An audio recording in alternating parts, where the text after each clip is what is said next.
Good afternoon and welcome to the beautiful Biscayne Bay campus of Florida International University. The Vice Provost, Steve Moll, loves when I start by saying that, and he says that too when he starts events, and I learned that. So my name is Raul Reyes. I have the honor of serving as the Dean of the School of Journalism and Mass Communication here at FIU. And it's also my honor to host the Hearst Distinguished Lecture Series today, and in particular, to welcome Geneva Overholser, who is a Senior Fellow and Consultant at the Democracy Fund in New York. I have worked in the field of journalism for a couple of decades, first as a newspaper, TV, and magazine reporter and editor, and then as a professor, and now as the Dean of the SGMC. And I don't think I exaggerate when I say that I've dedicated my life to journalism and mass communication. Over the decades, I have also seen all kinds of changes, all kinds of radical changes actually in journalism and mass communication in the profession in general. And they seem to be coming faster and faster with all the technological changes that we see on a daily basis. And as a school, we seek to prepare the students for this future, for what they're going to face when they graduate, even before they graduate, because a lot of our students are working already and have internships and different jobs in the industry. So we ask every day, what is the future of journalism? What is going to happen to journalism, media, mass communication in the next few years? What is the big change that is coming over the horizon? How do we prepare? How do we anticipate? And in many ways, how do we lead the way towards these changes in the profession and in the industry? So the big question being, what does it take to be a successful journalist today? How do we even ask the question? How do we even think about this question?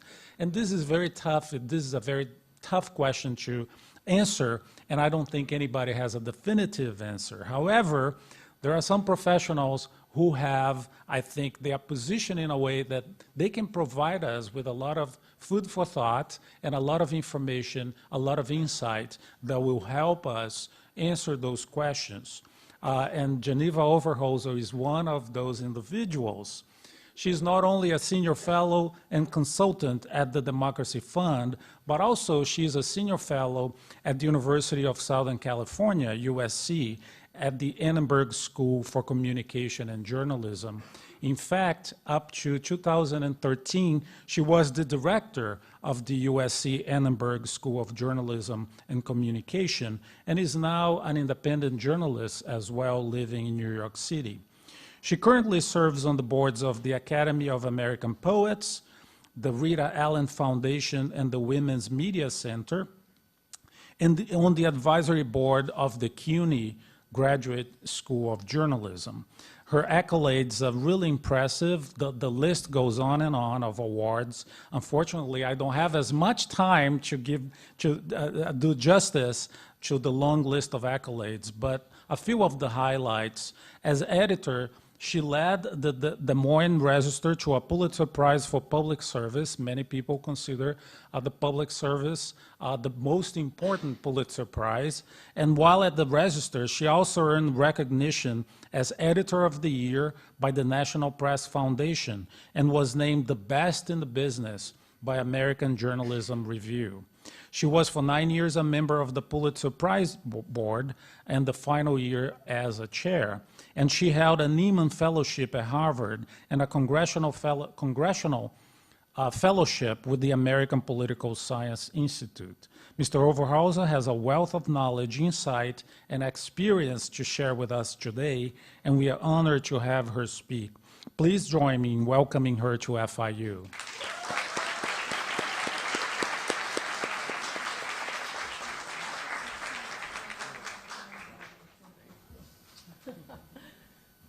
Thank you so much, Dean Reyes, for that lovely introduction and for being here. And I'm honored to have in our presence administrators and editors and other eminences. I want to thank in particular the Lillian Lodge Copenhagen Center, which has a warm and generous and lovely staff, but especially Lillian herself for bringing me here. It is a great honor, and I have learned so much already about FIU. What a terrific school you have. I wonder if you agree. It's so vibrant and it's so forward-looking, and the work I am hearing about is so constructive. So it really is a particular honor for me to be here and learn more about it, and also to be part of your Hearst Distinguished Lecture Series.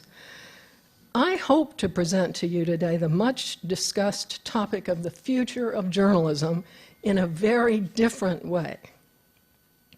My goal is to sketch out for you a media future that offers real promise to make our world a better place. A media future that could make informing ourselves more compelling, that could engage people in civic life and nourish our communities. It could make people believe in the possibilities of self-government and cause them to feel hopeful about the future of our democracy. No doubt to many this sounds like a fantasy. The fabric of our society feels pretty badly torn, and our government virtually paralyzed by divisiveness and obstructionism. I believe that it is within our power to have a very different kind of conversation, drawing upon the technological and social media advances available to us today. And I think that the single thing that would make this happy result most likely would be a true democratization of our media, both within traditional institutions and for the public more broadly. A media that looked and sounded like our society, all of our society, would change the conversation. If our journalism, our movies, our television shows, our blogs, even our advertising and public relations, if all of our media looked like America looks, we would have a different civic dialogue.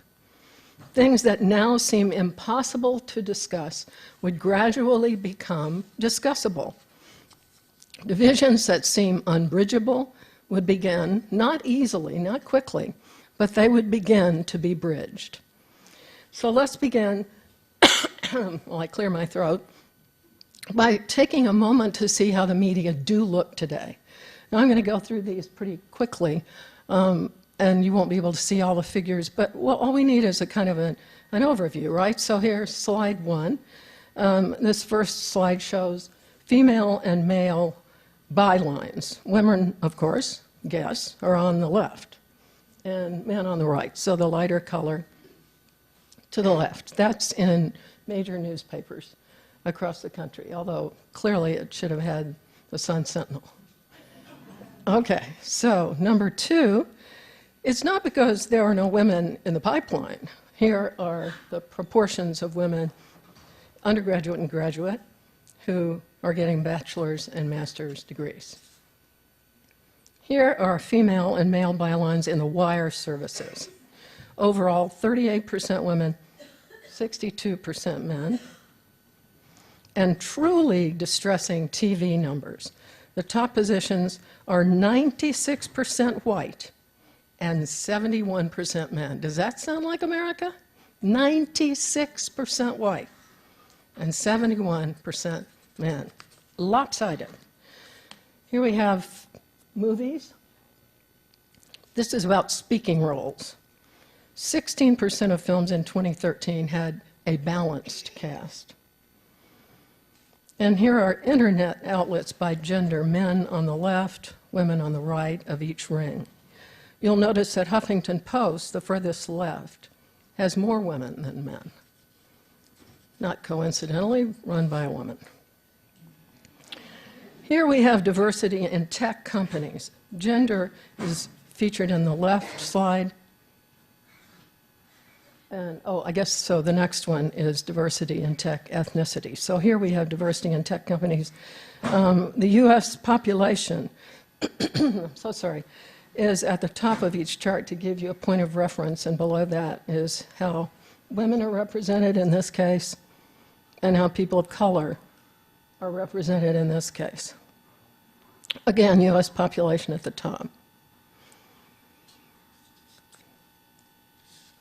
I don't know about you, but this isn't looking very good to me. So finally, the bottom line of women's underrepresentation in media is right here, 62.1% men. In sharing these figures with you, I want to note the really terrific work on this subject of Judy Venslyk-Turk, whom many of you know, funded by the Lillian Lodge Copenhagen Center for the Advancement of Women in Communication. Really a benchmark study that you all are doing across multiple disciplines to provide a broad perspective. And since we all know that understanding a challenge is the most important, first essential to solving it, this is groundbreaking work, and I'm so glad to know about it. Okay, so why do the media look this awful, distorted way? Well, as we all know, it's complicated. Let's address first in regard to the legacy media, the traditional news organizations. And then we'll look at the still emerging Wild West world of technology and social media. Because when I talk about journalism, when I talk about media, I'm talking about both, the old, the new. For traditional journalism outlets, I would say that the simplest and broadest explanation of the underrepresentation of women and people of color is that the people who do the hiring tend to self-replicate. We look out over possible candidates, and somebody reminds me of me when I was a young man. You know, somebody has the same leadership skills that I pride myself on having. Now there is a young talent of promise, we think to ourselves. We fish in the same pools that we grew up in. The fact is, all of us often find comfort in assembling around us people like ourselves. And we promote as leaders people in whom we recognize ourselves. But this is a recipe not for growth and vitality, but for narrowness and risk aversion. That is the main reason the old media looks so lopsided. Another very important reason for representation, poor representation, particularly of women, is the work-life balance, or more accurately, imbalance. Back in the late 1960s and early 1970s, feminists fought for, or at least this is what I thought we were fighting for, equal rights, equal opportunities, and shared responsibilities. The hope was that when the revolution ended, women would have the same opportunities in the workplace as men did, and that women and men would share equally in the responsibilities at home. We got stuck halfway through that revolution. We got the work, not the balance. As women have entered the workplace in ever-growing numbers, leaving no one at home to take care of home and children, things have actually gotten tougher on everyone, men and women alike. Time spent on the job has risen across the board. A study released this year by the Harvard Business School showed that in 1975, the average annual number of hours worked was 1,394. By 2013, it was 1,711. So everybody is working harder. And clearly, this is an unsustainable situation. It's hard on children. It's difficult on marriages. It's a death knell for personal development. And far too often, it is portrayed as a problem caused by women. Now, there's a long history of this, dating back to pre-feminist years. Margaret Sanger, who's sort of the pioneer of birth control in this country, gave an interview to Mike Wallace, who, for some of you, is the father of Chris Wallace, and he was a longtime broadcast guy. And he asked her, Margaret Sanger, could it be that women in the United States have become too independent, that they followed the lead of women like Margaret Sanger by neglecting family life for a career? That was in 1957, and the blame has kept coming ever since. But there is good news on this front. A Pew Research Center study in 2013 showed that about the same number of fathers as mothers reported having a hard time balancing work and family life. Of course. And fathers said even more frequently than mothers that they wished they could spend more time with their kids. And just a couple of weeks ago, a report that appeared on the front page of the New York Times showed that men are increasingly suing employers for failing to accommodate their role as fathers. Joan C. Williams, who's a University of California Hastings College of Law professor, put it this way: the huge thing that's changed only in about the past 5 years is suddenly men feel entitled to take time off for families. They're willing to put their careers on the line to live up to that idea. It's revolutionary. But what would really be revolutionary, in my view, would be if social and corporate policies were changing as quickly as people's lives have changed. Instead, we see the pleas for family leave, flexible schedules, more widely available and reasonably priced childcare, and other such measures. These pleas are set forth decade after decade, each time with an undertone of resigned understanding. Such accommodations to the new reality have happened in virtually every other industrialized nation in the world, and yet they seem unlikely to happen here anytime soon. I believe that this is partly, even substantially, the media's fault. What we have is a tradition-bound, largely negatively focused media that too often fails to recognize the possibility of change. The possibility of change. And I believe that the primary reason for that is that journalism's leaders have never embraced the inclusion of all Americans. Many have written about how our media leech us of hope. Just a few days ago, some of you may have seen this, New York Times columnist Nick Kristof wrote, "We journalists are a bit like vultures, feasting on war, scandal, and disaster. Turn on the news and you see Syrian refugees, Volkswagen corruption, dysfunctional government. Yet that reflects a selection bias in how we report the news. We cover planes that crash, not planes that take off." Indeed, maybe the most important thing happening in the world today is something we almost never cover: a stunning decline in poverty, illiteracy, and disease. Kristof notes that one survey found that 2/3 of Americans, and I bet 2/3 of us in this room or more, believe that the proportion of the world population living in extreme poverty has almost doubled over the last 20 years. Another 29% believe that the proportion had remained roughly the same. That's 95% of Americans who are utterly wrong. In fact, the proportion of the world's population living in extreme poverty hasn't doubled or remained the same. It's fallen by more than half, from 35% in 1993 to 14% in 2011. I believe that one reason we don't know this is that we have an outdated mode of journalism, one that is wrong for the times we are living in. This is especially true of that all-important kind of journalism that we call political reporting. It was my first love, and I came of age myself as a cub reporter in the years of Watergate. And I understand the importance of having a press that can bring down a president. Ferreting out corruption and shining a spotlight on it remains one essential goal of a free press. But we became so enamored of topple the mighty journalism that we forgot about raise up the people journalism. We became so focused on exposing what's wrong that we've damn near convinced people that nothing can go right. Our spirit-crushing political coverage is hooked on scandal, riddled with anonymous accusations, and awash in acid-drip commentary. It's 9 parts terrier with a bone to 1 part useful information, and it cements us in a status quo of grim futility. I don't want to let anyone forget that good journalism requires skepticism, but today's cynicism is the face of an old, worn-out model.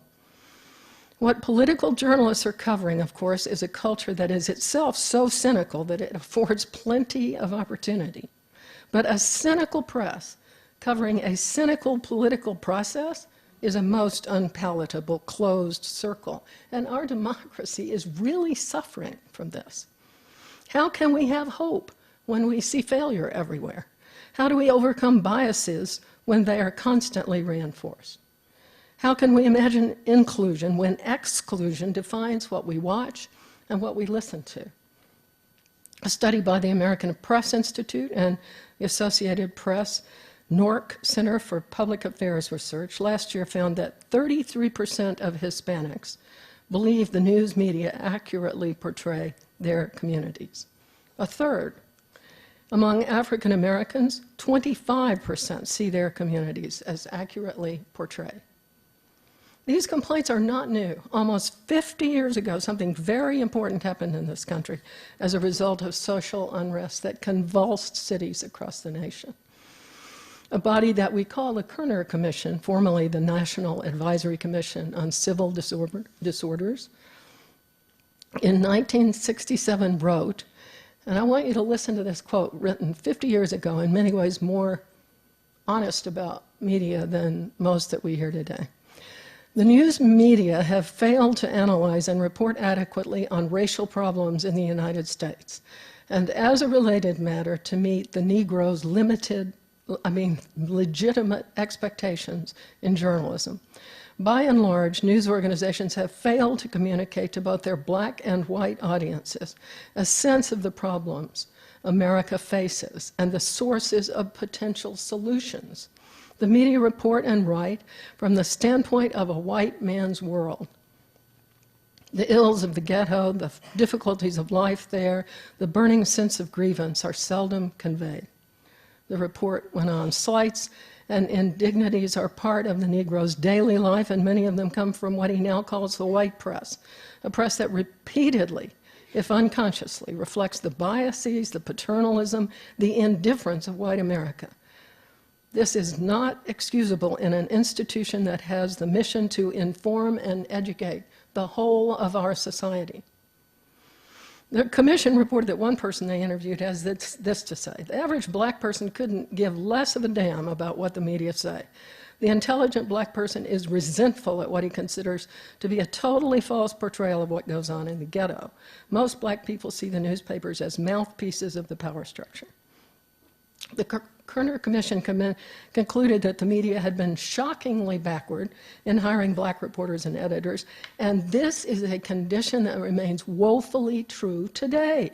Despite years of at least nominal attempts, so little came of the diversification effort that an organization of newspaper editors eventually came to call it Mission Impossible.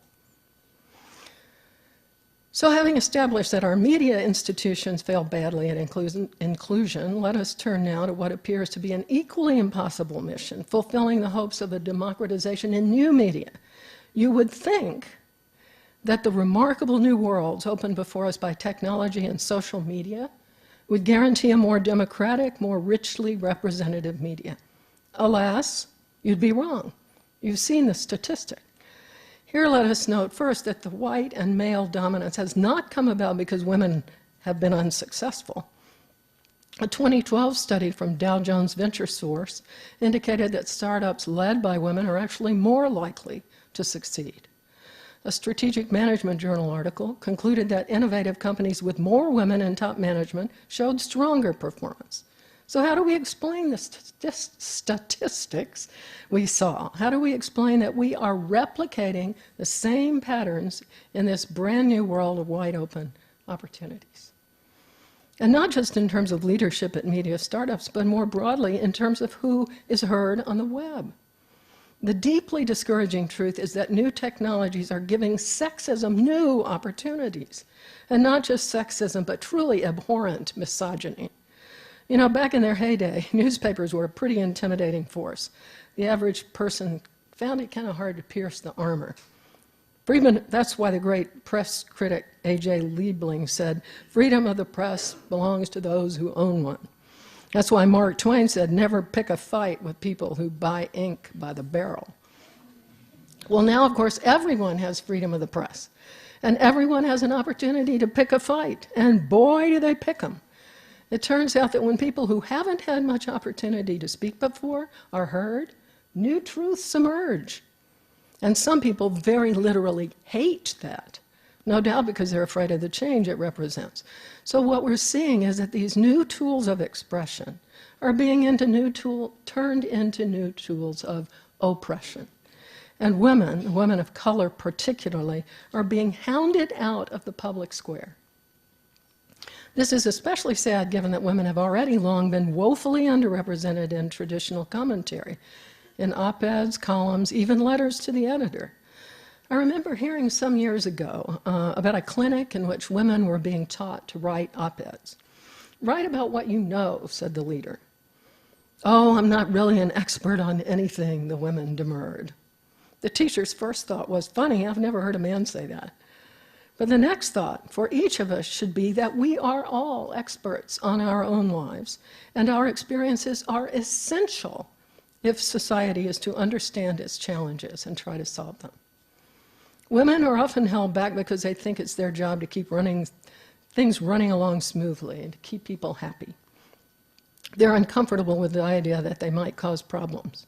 But we cause problems by not speaking up. It's our families, our children, who are hurt when we don't point out the problems with being stuck halfway through that revolution, with nobody having time to care for one another. These are problems that we are expert in, and our voices must be heard. It is our responsibility to speak out so that society might move forward on these challenges. And this is why it's so deplorable to see women's voices, now given the opportunity to be heard, met online by a small minority of haters. A Lillian Lodge Copenhagen Center Fellow, Dr. Michelle Ferrier, an associate dean at Ohio University Scripps College of Communication, spoke eloquently about this at a recent Online News Association panel. If we stereotype trolls as just misfit teen boys, she said, we fail to address their goal, to silence women and people of color in media. Now, I want to take a little step away from journalism for a moment and go with you into the world of the arts, where so often leadership toward change takes place. Let's begin with a young New Yorker named Lin-Manuel Miranda. This man is a genius. The MacArthur Foundation gave this the official stamp the other day by naming him he got one of their so-called genius grants, but any friend of mine will tell you that I've been calling him a genius ever since I saw his rollicking new play, Hamilton, on Broadway.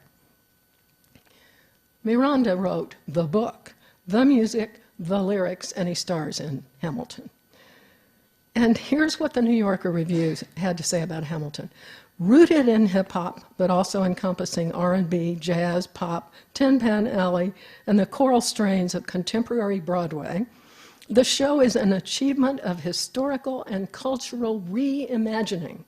In Miranda's telling, the headlong rise of one self-made immigrant becomes the story of America. Hamilton, Alexander Hamilton, the first Treasury Secretary, one of the founding fathers of our country, announces himself in a signature refrain. I ought to ask one of you guys, or one of you girls, to come up here and rap. But this refrain is, hey, yo, I'm just like my country. I'm young, scrappy, and hungry, and I'm not throwing away my shot. And the good news is, after this first song on Broadway, Ron Chernow, who is the very distinguished biographer who wrote the biography on Hamilton, on which inspired Miranda's show, Ron Chernow said, well, he's just about summed up 3 chapters in that rap song. The review continues, it does not seem accidental that Hamilton was created during the tenure of the first African-American president. The musical represents the birth of the nation in an unfamiliar but necessary light, not solely as the work of elite white men, but as the foundational story of all Americans. Thomas Jefferson, James Madison, George Washington are all played by African Americans. Miranda also gives prominent roles to women, which, by the way, I noticed Chernow did not so much in his biography. Miranda portrays the founding fathers not as exalted statesmen, but as orphaned sons, reckless revolutionaries, and sometimes petty rivals, living at a moment of extreme volatility, opportunity, and risk. A moment of extreme volatility, opportunity, and risk. The achievements and the dangers of America's current moment under the presidency of a fatherless son of an immigrant born in the country's island margins are never far from view. This play is nothing less than a game changer for theater. Because it's so inclusive, yes, he brings together an astonishing array of original music, but more important, he brings together an astonishing and utterly unexpected array of people. I mean, you walk on the street in New York and you look, and that guy kind of looks like Washington, that guy looks like Jefferson. It's like a whole new world opens up. And in doing so, he quite simply changes the way you look at this nation and its founding. I hope you will see it someday. It's a truly remarkable play. Now let's consider for a moment the nation's new poet laureate, Juan Felipe Herrera. The other day, as Herrera was preparing for his first official reading, he did an interview on NPR. I don't know if any of you heard it. And he talked about a poem he wrote in response to the shooting tragedy in Charleston, South Carolina. He said that, quote, "Poetry is a call to action, and it also is action. Sometimes we say, this tragedy, it happened so far away. I don't know what to do. I'm concerned, but I'm just dangling in space." He goes on, "A poem can lead you through that, and it is made of action because you're giving your whole life to it at that moment. And then the poem, you give it to everyone. Not that we're going to change somebody's mind, no, but we're going to change that small 3-minute moment, and someone will listen. That's the best we can do." Herrera is the child of Mexican migrant farm workers, and he described his childhood beatifically as, quote, "like living in literature every day." The people who heard this on NPR think what a lovely, mind-expanding opportunity they had in listening to him as he offered this insight, as he gave us one individual's constructive response to the kind of tragedy that keeps engulfing in us with such deadening regularity. How sad that such an uplifting opportunity is so rare in today's media. A couple of weeks ago at the New York Public Library, I had an electrifying experience at a program introduced by Elizabeth Alexander, the poet who composed and delivered the poem for President Obama's first inauguration. The evening featured Carrie Mae Weems, who is a visual artist, in conversation with Claudia Rankin. Rankin is a poet. She has a remarkable new book that I commend to you. It's called Citizen, an American Lyric. It gives us a gripping sense of what it's like to be Black in our country at this moment. One critic has said of Rankin's book, "It comes at you like doom." Another called it one of the best books I've ever wanted not to read, adding, "Its genius resides in the capacity to make so many different versions of American life proper to itself, to instruct us in the depth and variety of our participation in a narrative of race that we recount and reinstate, even though we speak as though it were not there." We speak as though it were not there. Surely that is in large part because for far too long, that narrative of race has not been there. Not there in our journalism, not in our movies, our TV shows, not there in our media. That evening in New York, I received a privilege which traditional media have largely robbed me of: the experience of listening to 3 brilliant African-American women talking about the truths of their lives, an experience once challenging and full of the promise of growth. Here is one thing that Rankin said that night in New York: "By not speaking up, one is complicit. You allow things to happen to you because you don't want to make the space you're inhabiting uncomfortable." We so badly need in this country to be ready to be uncomfortable, without fear or hatred, to be open to the new, to understand one another's experiences as being intertwined with our own, and to believe in the possibility of moving forward together.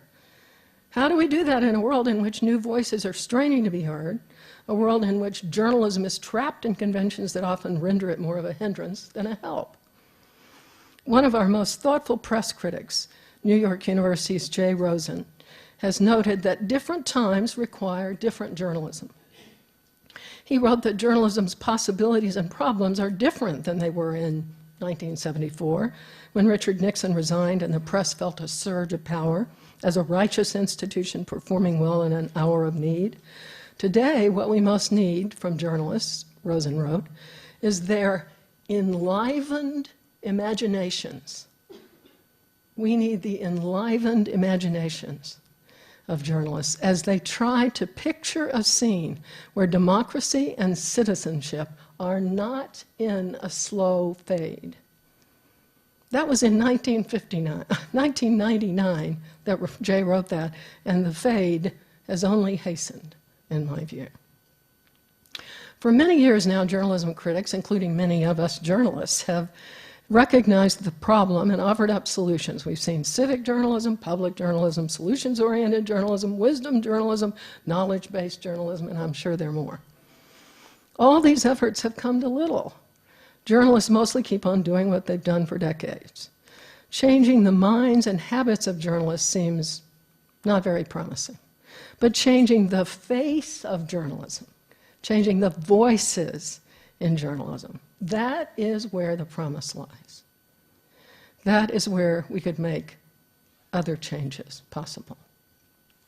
Consider the moment in which we are living, and the place we are fortunate to live in. We have always been a nation of immigrants. By 2055, not so far away, there will be no racial or ethnic majority in this country. We are building our society afresh every day. Wouldn't it be great if we could have the kind of game change in journalism that Lin-Manuel Miranda has brought to theater?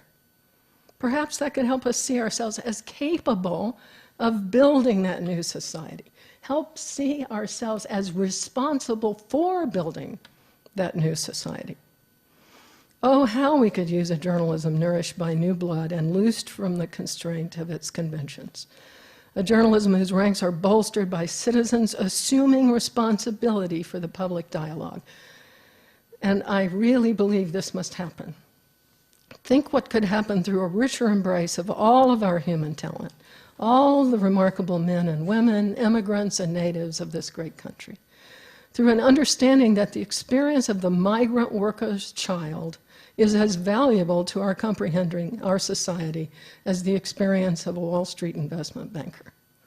We might come to recognize that our democracy needs our hearts as much as it needs our minds, and that enabling democratic self-government is about enabling each of us to understand the unity we can achieve simply by bringing our individual humanity to civic life.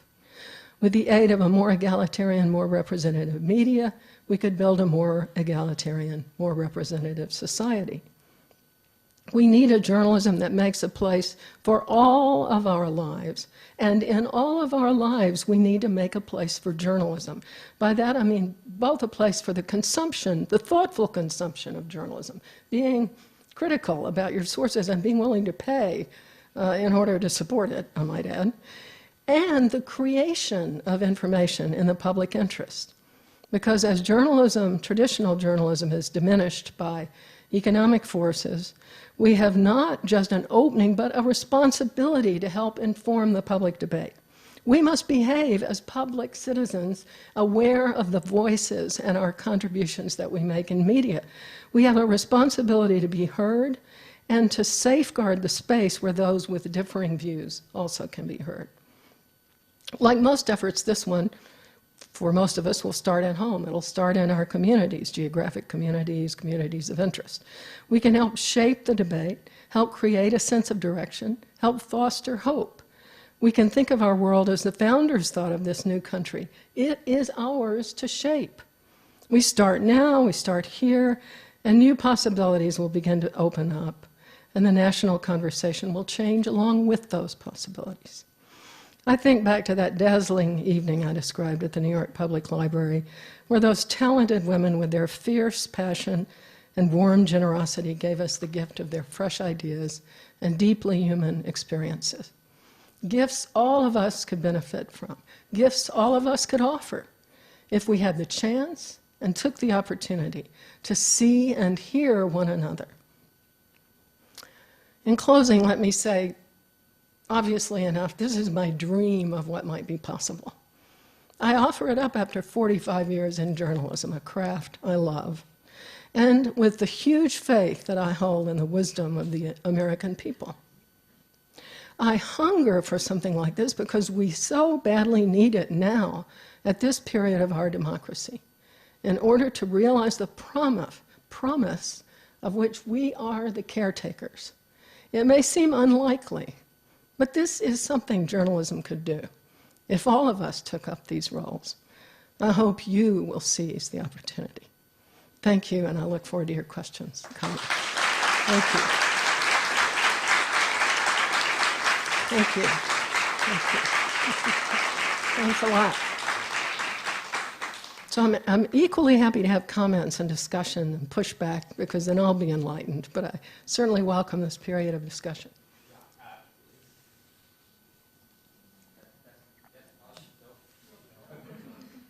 Okay, so I'm Professor Moses Shumo. I'm going to help kind of moderate the Q&A. And also, I've been taking questions online. I've gotten one already. And we're at FIU Hearst, so if you want to tweet something, even if you're here in the room, but you don't feel like speaking up, that's fine.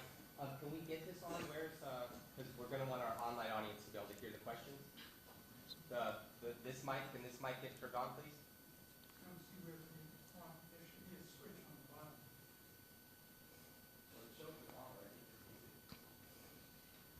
Oh, there we go. Oh. I fixed it. Yeah. A lot of education for that. Okay, so do we have some hands up? People ready? Okay, good. And why don't you stand up? Hi, I'm Maria Cardenas, and I'm actually here for 2 classes. Thanks to those professors. I mean, what a great audience. I knew the professors had something to do with that. So I'm actually working my way back into communications, television production. Cool. However, my degree actually is in broadcast journalism. Uh-huh. And I've noticed that from the time that I graduated, which is in 1999 until now, there's a huge difference. I remember having to do my stand-ups back then in a suit. And now I see these women on TV, and the clothes keeps on getting smaller and smaller. So what do you think about that? What happened? It just seems to me that it happened probably within the last, 3-5 years. Well, it's not just on the newscast that the clothes got smaller and smaller, right? I mean, one thing we all know about media is, we like to believe when we're leaders in media that we're leading the world, but we're actually part of the world, and we tend to do what the rest of the world is doing. And, my daughters would say, oh, God, don't ask her that. She's always telling me my blouse is too tight. But the fact is, we as a society have started dressing differently, and it's not shocking that newscasters would. I think, I do believe, and I don't want to sound like some old crone, I don't mind sounding like an old feminist, but not an old crone, that women have so much to offer that I think that dressing in ways that enables us to offer up a lot of ourselves and not just how voluptuous we are, although wanting to be attractive is a perfectly common human trait. But kind of downplaying that and upplaying more about our common humanity and our brains and I do feel like women have gotten a little off track about that so many women are likelier to focus more on physical attributes that they get a lot of credit for having in society, and that our media certainly are always putting before us a standard of beauty. It's a tough one. I like to believe that self-confidence and being given credit for other gifts is part of what will help women decide they don't have to play up their physical gifts quite as much. Although I don't mean to seem unappreciative of female beauty. I don't know, but I hope you don't go on a newscast with, something on that makes people not think about the news at all. I should have asked you what you think. Do you think that young women, does that make any sense what I'm saying, or what do you think? Yeah. What I've noticed is the thing is that, I had friends that would make comments about, she's hot and whatever, and I was like, aren't you watching the weather? Like, don't you want to know what the weather's like? And it was basically, it's become where I don't think actually people will watch the news for the information. It's more of like, oh, she's really good, attractive. And I've noticed it's gotten, yesterday I was walking out of the house and I had the TV on and I'm like, oh my God, the newscaster or whatever had a mini skirt up to here and a slit up to here. And I was like, okay, how far is it going to go? Wow. Pretty far. But you know what? It's not just about women now. It's sort of sad that men have been infected by the same thing, so they have to go all around rippling muscles and all this crap. But I just saw something really, not that I don't appreciate male beauty, but I just saw something online that was hilarious. Have you seen, Would You Hit on This? I think that's what it's called. It's this funny thing, and it shows a bunch of presidents, like Andrew Jackson. You go through all these founding fathers and all these presidents of the U.S. state, and you're supposed to vote on, would you hit on this? I mean, we live in a funny culture. What can I say? Yeah, if people watch the news, I give them credit, and I don't know. Yes. Hi. Thank you for coming to the FIE Hearst. Thank you for coming to the lecture. Extra credit. Just joking. For whatever reason. First, I had a comment. I commend you as a person of color to speak on the racial differences in media, because you rarely hear the lack of difference in that. You'll always hear about, oh, technology is changing as far as media, but you never hear how it hasn't changed. No. And so I thank you for your point of view on that. Thank you. My question is, piggybacking off that, I want to be a news anchor. I'm in school as broadcast media, and visually speaking, you won't see someone like me on a newscast. So how do I survive in that market? Well, I hope it doesn't have to do with clothing.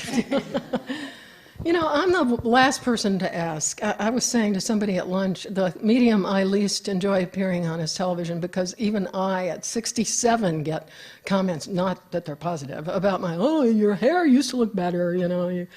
So, I mean, for me, it's tough to grapple with this issue, because television does still so value appearance, especially for women. You know, you can see wrinkly old men on TV, but you can't see wrinkly old women on TV without getting all excited about why hasn't she done something. So, and it's certainly, I don't know what the answer to that is. My advice would be to go into print media.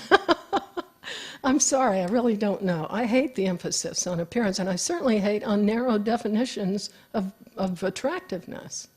I guess what I think is, if you could work your way into the station, is this feasible anymore? We have television experts here. If you can work your way into the station and play another role and become known as invaluable and make it clear that you really would like to be an on-air person, could that be the best route? Because then they'll judge you for your talent instead of saying you don't look like a news anchor we've ever had.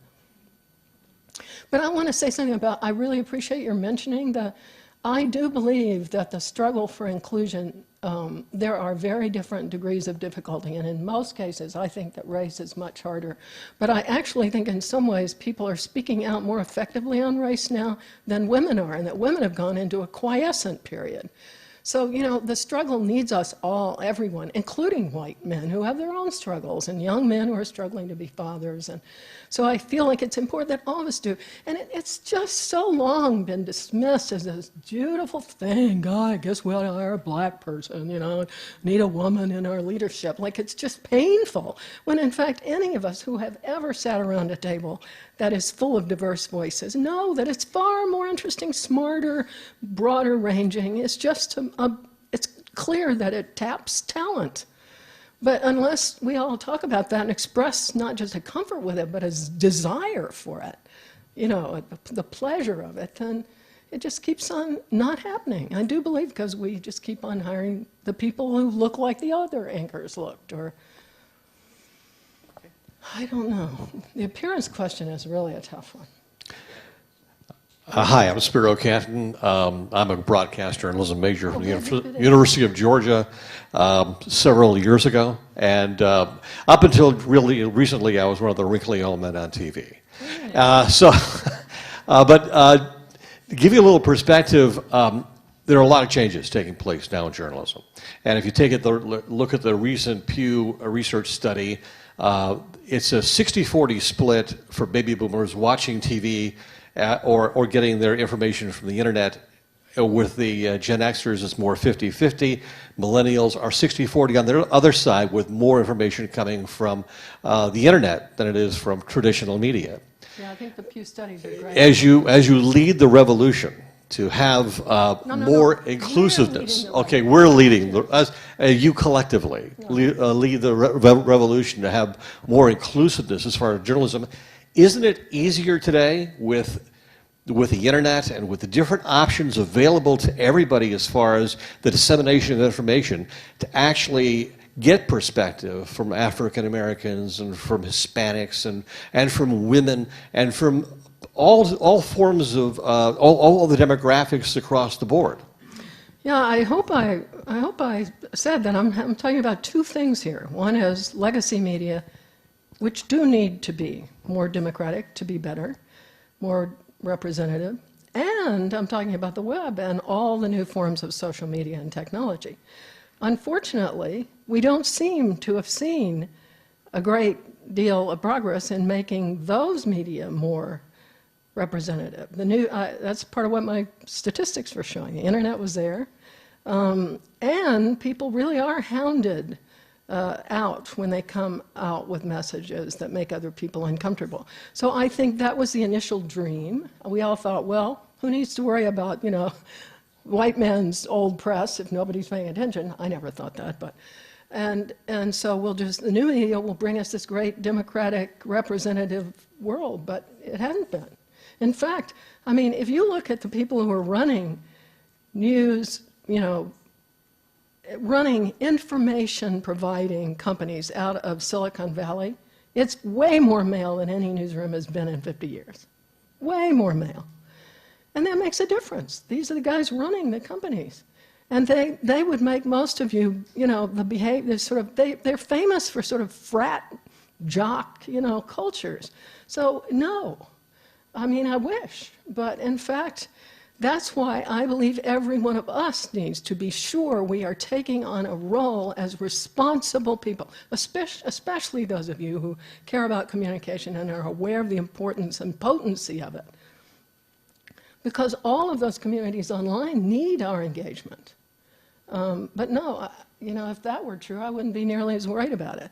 Except that I don't want old media to decline rapidly, and I want that they are still exceedingly important legacy media. And it's really essential that they become more representative, even as younger people turn elsewhere.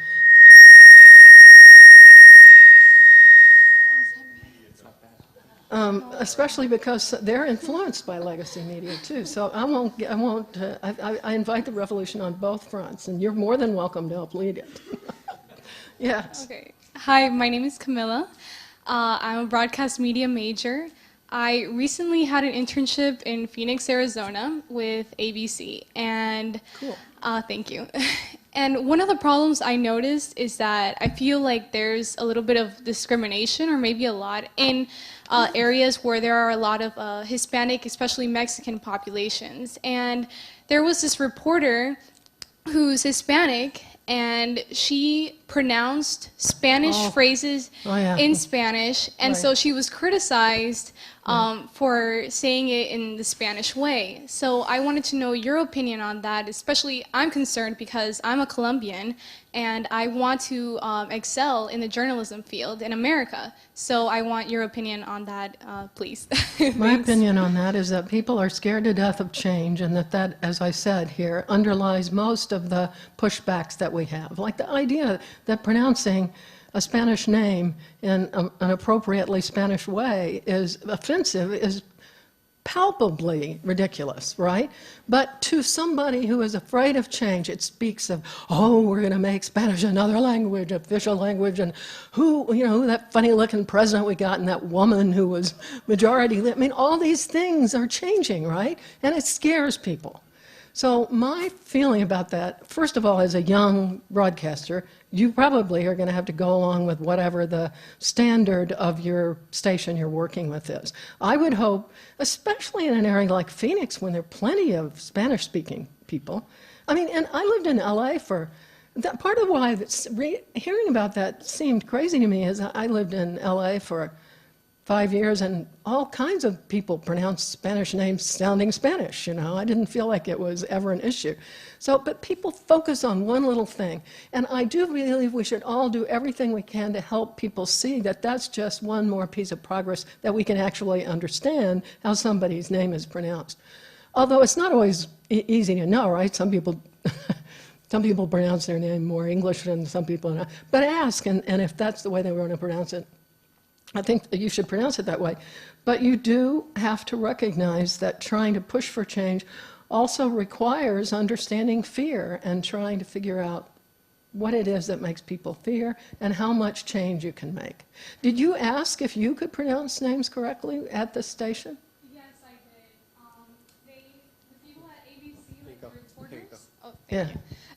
The reporters, they told me, pronounce it in Spanish, pronounce it the way it should be pronounced. So when I saw that report, I was surprised because Yeah. ABC told me the contrary. Yeah, so I do think in many ways, I mean, and as my experience too, as plenty of broadcasters do, I think it's an unusual moment. Of course, Arizona has a particular political climate in some ways, so, but I did want to say one more thing about that.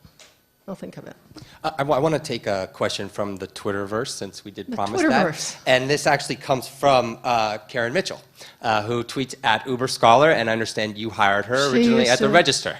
A long time ago, actually. She's but- following along. Yeah, that's and she great. writes, and I think she's wanting to push you a little bit here. She says, should legacy media just stop playing the game of trying to diversify newsrooms to match the U.S. population? Interesting. Karen. No, absolutely no. Karen, who is one of the most talented photojournalists I've ever known, has all of her life in the press fought for at least four things: being a woman photojournalist, being an African American in Iowa, and being gay. I mean, imagine. There's no way in the world Karen thinks that we should just give up on the fight. What I think Karen means is it has been so hopeless, why don't we quit pretending? And that I would agree with. We should quit pretending. But I'm pretty sure that well-intentioned editors, for example, are not about to quit. I mean, everybody knows that if you want to cover your community, you need to understand the community and have everybody's experiences reflected. But I share her frustration. I think most of us do. We just made so little progress. And I do believe it's part of why people have gone away from legacy media. You don't see yourself in it, it's not my media. But no, Karen. She's great. She's at Nashville now, the paper there. Yes. Hi, I'm Maria Gill, doing my journalism major and a pre-law certificate. And I believe Wow, that in that's order cool. to incite change, you need to appeal to the people in power because they have the control. And honestly, our grievances and our contributions don't really affect them that much, or at least not yet. So how do you think that we can push inclusion in media to their agenda? Well, I think we are. I mean, I think things like hashtag Black Lives Matter has an impact. I think we're finding tools online that raise a widely felt thing to a high level more quickly than we ever could have 20 years ago. So I think being mindful about how to be part of that really matters. I also think, I mean, it depends. When you say leaders, I couldn't agree more. There are leaders, of course, at many different levels politically and in different organizations. There are a lot of things happening in this country to enable you to act on the kinds of things I've been talking about. If you, there's something called Councilmatic that helps you follow what's going on in your city council in many cities across the country. There's something called See, Click, Fix. A lot of this is civic tech. I hope you all are really kind of beginning to grapple with civic tech, because I think all kinds of really cool things that are putting power in the hands of people, and that will enable you to be seen by leaders. See, Click, Fix grew up in New Haven. If somebody wanted to report something pothole or something and couldn't call City Hall, and so he quickly built this thing, which is now gone national, which it's become the main interface between the citizens of New Haven and the government uses it this way, and not just to be alerted of potholes, but to kind of be, as a real communication tool. So the leadership in New Haven has certainly recognized what a bunch of citizens feel now in a way that it didn't before. There are others of these, like Nextdoor, Front Porch, where you can get involved on your local community level and do that. I mean, you really can get involved and reach leaders. And I think even nationally we reach leaders. I'm really impressed with so many young women who have spoken out about sexual assault, although many of them are beaten up, verbally. These difficult questions we didn't used to discuss are being discussed more. So I think the tools are there. Honestly, I feel like this, the generation of you in your 20s and 30s, the potential is enormous. To me, the greater question is whether you feel three things. A, that change is really possible. B, even more important, that it's your responsibility to bring that change. I mean, you are the ones who can do it. And C, those tools are available. So I think I think they are. I could go on and on about civic tech. I think great things are happening based on technology that enables civic participation. Just great, great things.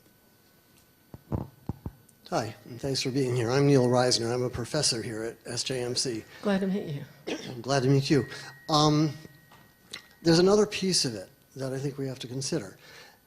One way to bring, and this is something I spend a lot of time teaching on, one way to bring about change is to also teach the people, the whites, the Hispanics, whomever, how to cover communities not like theirs. Mm-hmm. I send students to places that they would never dream they would be. Right. And they come back and they say, wow, they were so nice. Yeah, I know. And that's a piece of it. That's another way of promoting change from within, because the people who learn this ultimately go up the ranks and may have a different view. Absolutely. I couldn't agree with you more, and I appreciate your adding that. When I ran the journalism school at USC, we sent all these, blonde, white, young women to South LA.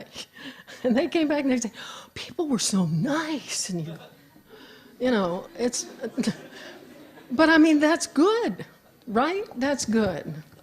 The really interesting thing, if somebody did a map of what different people feared, neighborhoods that different people feared in LA, it was one of the most instructive things I've ever seen.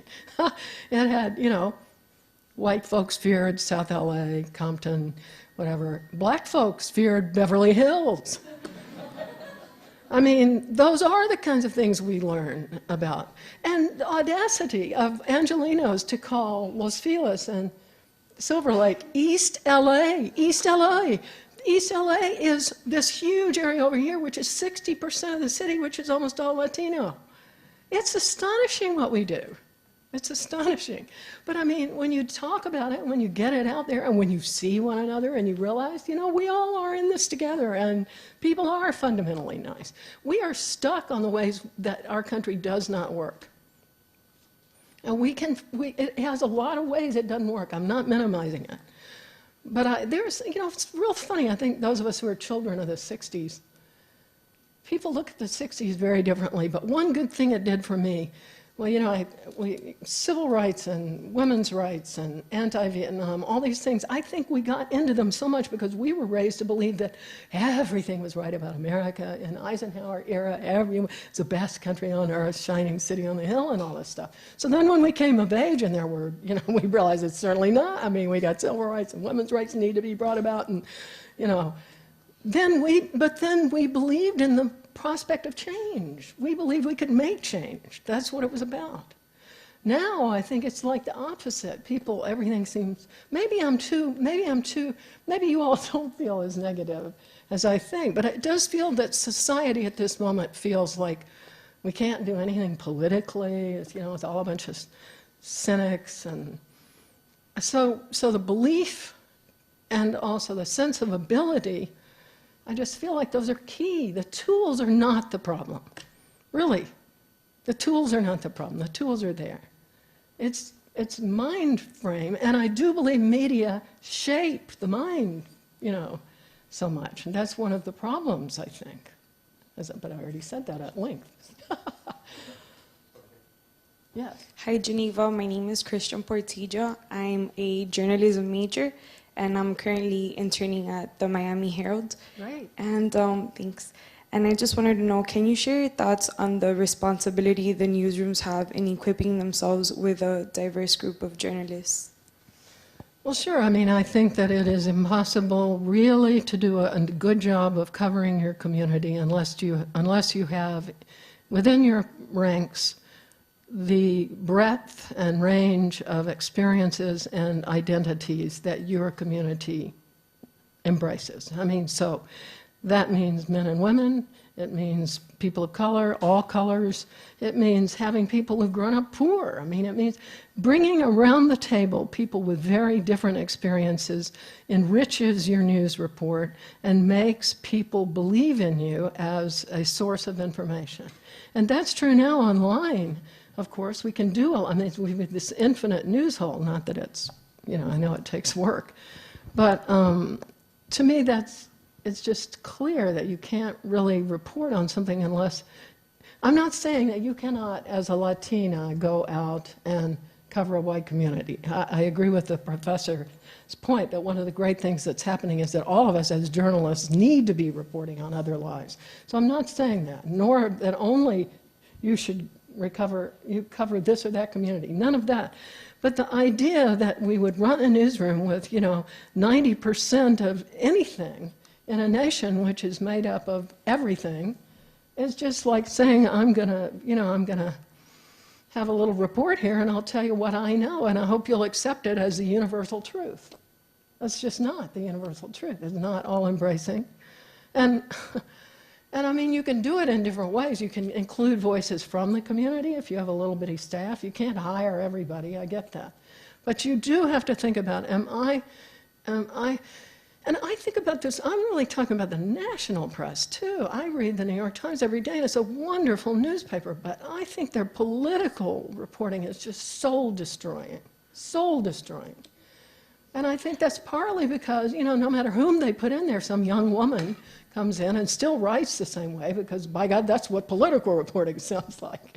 So you have to not just hire different people, you have to listen to people who might say, well, are we representing this group of people? And just because it's always been done this way, does it still have to be done this way? I think newsrooms are changing. I don't mean, I do understand that newsrooms are changing. And I certainly don't think that they don't still matter because they do.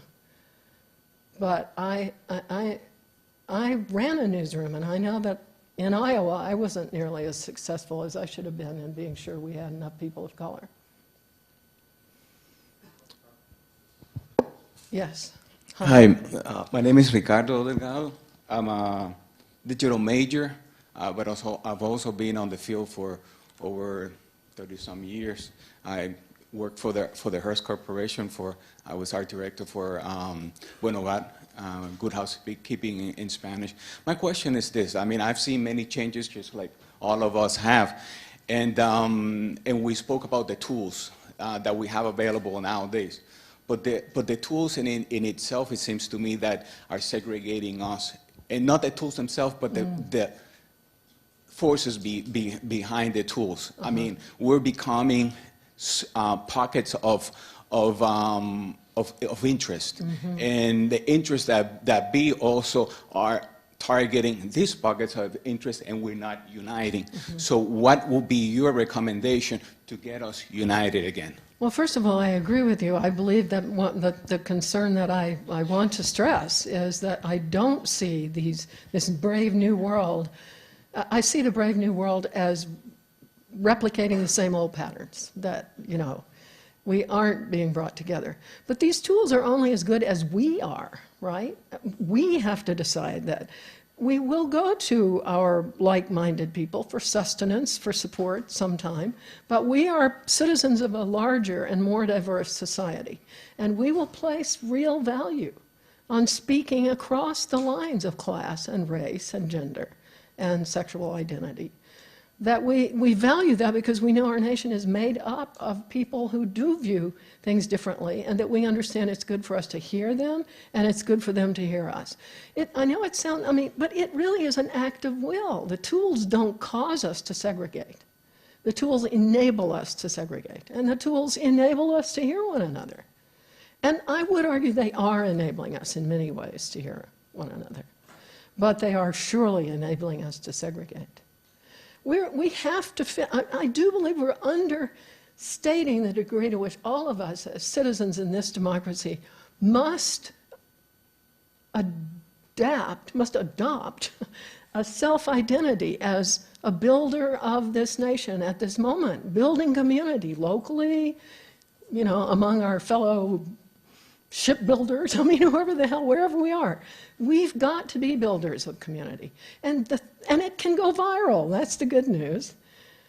But it really is a problem. We don't see ourselves generally that way. We think, society's doing this, society's doing this. We are society. And we have to be society. We have to make it better. We have to believe. This nation is so important. It's such a critical moment. Good things have happened, you know. We have had women in leadership positions, although Congress is still woefully underrepresentative of women and woefully underrepresentative of people of color. We have to make change. And we let too many vocal, wealthy minority voices, I mean, you know, the voices of people with minority views that most people, I'm not talking about ethnic minority, I'm talking about somebody who believes in a certain political issue, and they've got a whole lot of money, and they've got a whole lot of megaphone. And that, you know, they're enabled to speak even louder than ever, too. But I guess what I think is the tools are only as good as we are. And they're as bad as we are. And boy, we're seeing some bad. This misogyny on the web and racism on the web is utterly repellent. Utterly repellent. We have to work as a society to make a safe space for women and people of color and any kind of minority view to be heard. I have an open mic here. Anybody? Yeah. Okay. We have time for like 2 more questions, and then we'll wrap it up.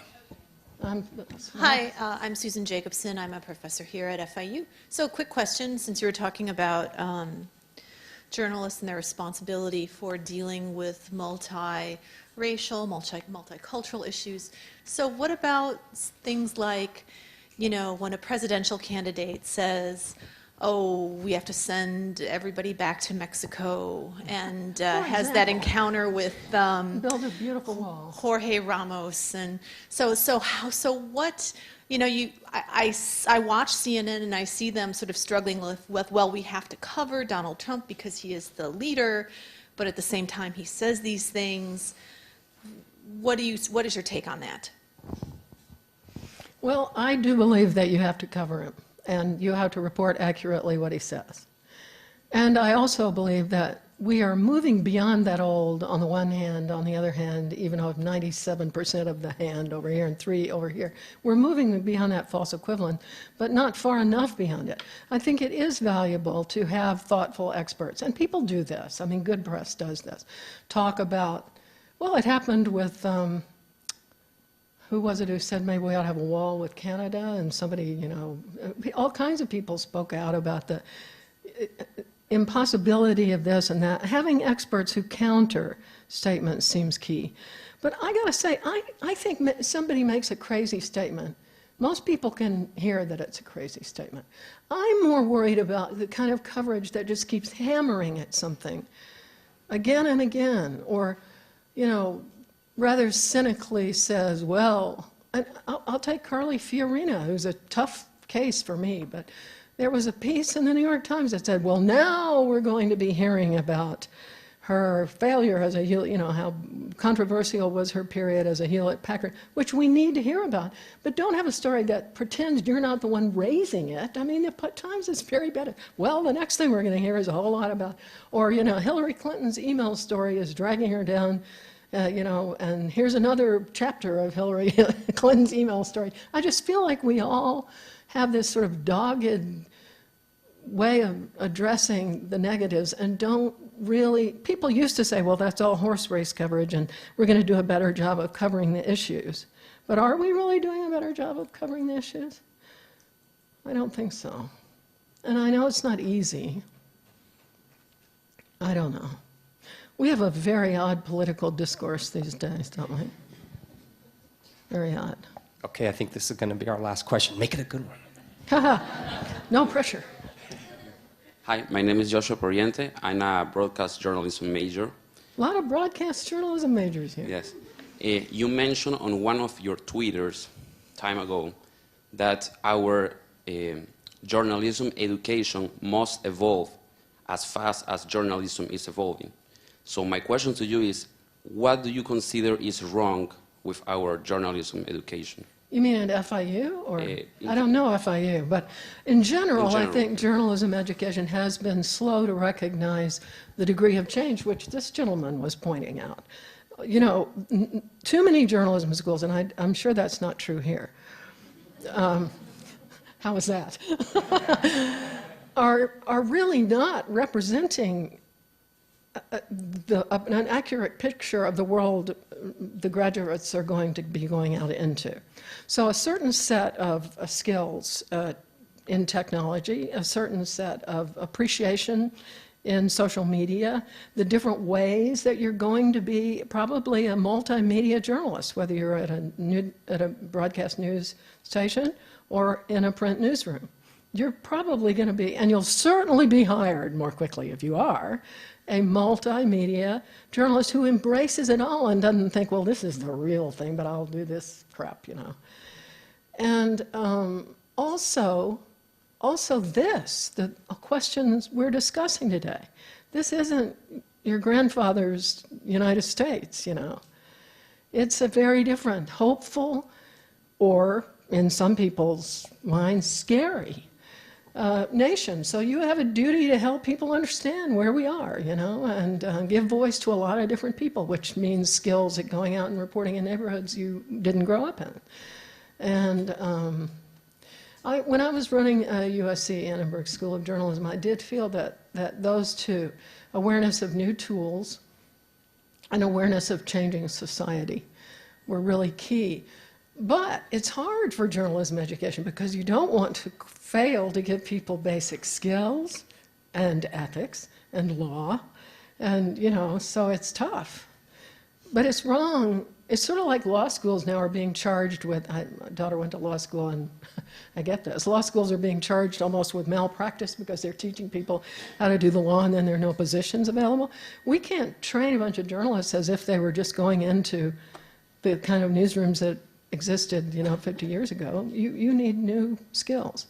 And I've been on accrediting teams and visited schools that really, there were no people of color on the faculty. There were no real classes in technology. And I just, you know, journalism schools have to change more quickly than that to serve the needs of the students, I think. So I'm actually going to take the last question because I have the microphone. It better be good. So you mentioned that when you were at the Register, you know, you have some regrets of your own about diversifying the newsroom, and you're talking to a pretty diverse crowd here. I don't know if you've noticed. It's one of the most beautiful things about FIU. It's beautiful. And so I'd like to sort of end on like an up note in terms of how these are some folks who are going to go out, try to get into those newsrooms as persons of color, as women. How do they get in there? And then if they end up in a managerial position, what can they do, like based on your experience and maybe things you would have done differently? What can be done to like leave us with some advice, right, on how do we help, you know, individually, how if we're going to go out into that media world, what are some steps that can be taken? Well, I appreciate your asking that, and I must say I think the news is great. I mean, I don't know an editor who isn't enlightened enough to know that his or her newsroom needs to change, or a news director at a television station. I don't know one who isn't. They get that. We get that. Finally, we get it. And you're being trained at a terrific school. So I would be amazed if you will really have a terrible time getting a job. Now, I will say this. Too many people think, well, I'll only work in Miami or New York, you know. Well, forget that. I mean, you can't just work in Miami or New York or LA or maybe Chicago. You may need to go to Podunk for a while. And Podunk needs you. And you might benefit from living in Podunk if you've grown up in a metropolitan area. So be open to location. And don't think, well, only if I am the primary anchor of yada yada, you know. Forget about it. Well, think more about whether the place is going to help you grow. Does it have good editors? Does it have good producers, whatever? What's going to help you grow? So that's number one. I can't imagine that this audience wouldn't have a better shot at good employment than anyone I've seen except CUNY, where which is equally beautifully representative, and USC, which, believe it or not, was approaching this, but not this beautiful. So that's right. I think you'll get great jobs. And when you get there, I believe that you will change the world, but you have to do it. Despite my reputation for speaking out, I do recognize that you have to do it with some grace and understanding of other people's fears and discomforts and ignorance to a degree. And so you have to, and you're new at the place, you can't revolutionize it the first week. Really, a lot of us think so. I mean, I was a good feminist. I went to my newsroom, at Colorado Springs in 1971. And the first thing I did was go to the cop shop, and I was a general assignment reporter, and the guy said, "You can't look at those pink slips, the crime sheets, because there are rapes in there." And I said, "Well, there are women in those rapes, but anyway, you can't revolutionize everything. But you can be a voice of change, and you pick your battles, and you do it with as much humor as you can, and then go home and kick the dog if you have to. But I don't mean that, I'm sorry. Punch a hole in the wall. I never kicked my dog. What I mean is don't yell at the person. Oh God, PETA is here. I knew I'd say something terrible. Anyway, I think you do want to believe that you are a vessel of change. It's a great opportunity. And please, I do want to say this. Women, you don't have to make everybody happy. You don't have to make everybody happy.